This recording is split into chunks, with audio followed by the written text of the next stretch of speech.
Hi, my name is Marta, and I'm a member of the Technical Services team at Oxford Nanopore Technologies. In this video, I'm going to show you how to monitor your sequencing run and assess the performance of your library using the MinKNOW GUI in real time. So we're now on the sequencing overview page, and here we can see in real time our flow cell health. And here you can see the percentage of nanopores that are sequencing at a given time. So let's look into these in a little bit more detail when you're monitoring your experiments. So if you click on the flow cell, this should take you to this run statistics page. You can see on the left-hand side we have the parameters that we set for our experiment, and on the right-hand side we have the run statistics on read count, estimated bases. We also have the temperature for our sequencing run and the total run time, which you can monitor from here. So one thing I want to mention before we go into more detail is you can click on this setup button, and here you can configure basically the graphs that you want displayed in real time during your sequencing run. So you can see you can have defaults with these graphs showing, and I'll go through in more detail what they are. You can show all graphs if you click Save All, and this should display all the graphs that you have available in MinKNOW. Bear in mind that some of these would only be visible if certain processes are running, like base calling or barcoding, and these colors should tell you what those are. You can also customize the view to view which plots you want to monitor during your sequencing run. So you can see here I've customized my view, and to do this you simply drag and drop onto your pages from the available pages. So we're going to save these custom settings, and now I'm going to go through each plot. So if we go to the right here, we can see the first graph I have displaying is the channel states panel, and this will give you real-time state of each channel.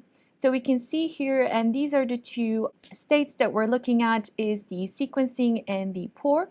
So sequencing being any channel that is sequencing at a given time, and pore are open pores that are ready and available for sequencing.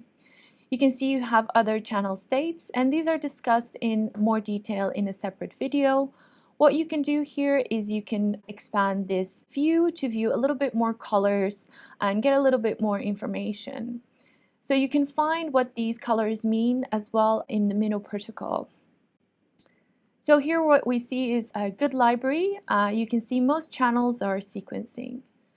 So you can view this as well as a duty time plot, and here is just put your channel states into different buckets of time. So we're going to see this over time here at the bottom, and you can see here the percentage of nanopore sequencing. So we can see our library here is about in the 60% range, which shows a good library, being still above 50% of nanopore sequencing. So you can also expand this here to see more colors, and these will be the same colors that are displayed in the channels panel state. So if you click to the right now, it's going to bring us to the MUX-scan results. And here we're going to see the classification of each nanopore, or categorization of each nanopore, every MUX-scan, which happens as default every 1.5 hours. So we see, because we haven't run for 1.5 hours yet, we only have result for one MUX-scan. So you can see here pores are categorized into active and inactive. But if you show this detailed view, you actually have a lot more informative plot with a lot more colors. So here we can see we have 1,400 single pores, means that we have good pores for sequencing. And we can see other states here as well, for example, unavailable, which usually means blocked pores. So you shouldn't see a massive drop between one MUX to the other, but this will allow you to see if there's any accumulation of any specific pore states. So make sure you monitor this plot alongside your duty time plot. So if you go to the right now, we can see the translocation speed, and this is the speed at which DNA or RNA are passing through the nanopore.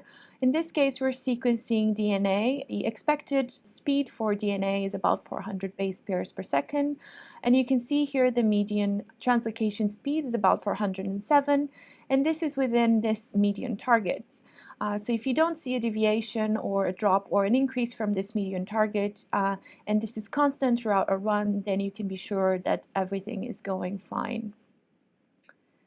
So in a similar way, we have the Q-score monitoring, and this will give you a median Q-score for your data in real time. So this is important as it translates to the quality of your data. So again, here you can see the median Q-score, and you can see the median target as well. So if you don't see a drop in this Q-score, then again, it means your run is going well and you're producing good quality data from your run. So if you move on now, we can see the cumulative plot. This will show you a graph with a number of reads over time. And you can see the total number of reads here in blue. And you can see the total number of passed and failed reads. And bear in mind that MinKNOW will need to catch up and base call all these total reads. So this will change over time. So pass and fail will be determined based on the parameters that you set up during your experiment to filter your data. You can also see the cumulative output for a number of bases. So if you go to the right now, we can see the read length histogram, and this will show you the estimated bases or estimated read count as well. So you can see here as well the N50, which is important to monitor during your run. If you have inputted long fragments, then you expect long reads. So it's important to monitor this plot as well to see that the data you're obtaining is what you expected. So in a similar fashion, if, for example, you're sequencing a 1.5 kb amplicon, then you should expect to see most reads within this target. So you can zoom in for a certain read length if you prefer. So if you go to the right, we can see the bias voltage. So MinKNOW will adjust the voltage during a sequencing run, so it's not something you need to worry about too much. But if you are reusing a flow cell, then this is a good plot to have a look at. And for learning more about bias voltage and reusing a flow cell, then please check out our video on this. So here everything is going well, and the bias voltage is what we expect for a new flow cell. So we also have the temperature history, so it's important to monitor your sequencing run temperature, and especially if you're in very extreme temperatures like very hot or very cold climates. So make sure you monitor during your run, as this can have an impact on your sequencing run as well and your data quality. So you can see here you have a target temperature and you have the heat sink temperature, which is the current sequencing temperature. So finally, in this experiment, we set up a barcoding experiment, and we used two barcodes, so barcode 1 and 2. And here we can see the read counts for each barcode. So we can see both of them are recognized, and we have produced reads for these two barcodes. What you can also do is you can display unclassified reads, and this will show you the number of reads that MinKNOW hasn't been able to classify. You can also display failed reads if you want MinKNOW to display these as well. And that's it for monitoring our run using the real-time plots that MinKNOW will display during your sequencing run. We also have a number of videos that will help you troubleshoot your run using these plots, so please refer to those for more information. If you found this video useful, you can browse through more content on the Nanopore Learning Lesson Library, and you can also check our support page to find frequently asked questions on library prep, devices, software, and more. Thanks for watching this video. This video may refer to different aspects and specific versions of the technology. Remember to check the Nanopore community website for updates on the latest features and to ensure you are using the latest versions of software, devices, kits, and protocols.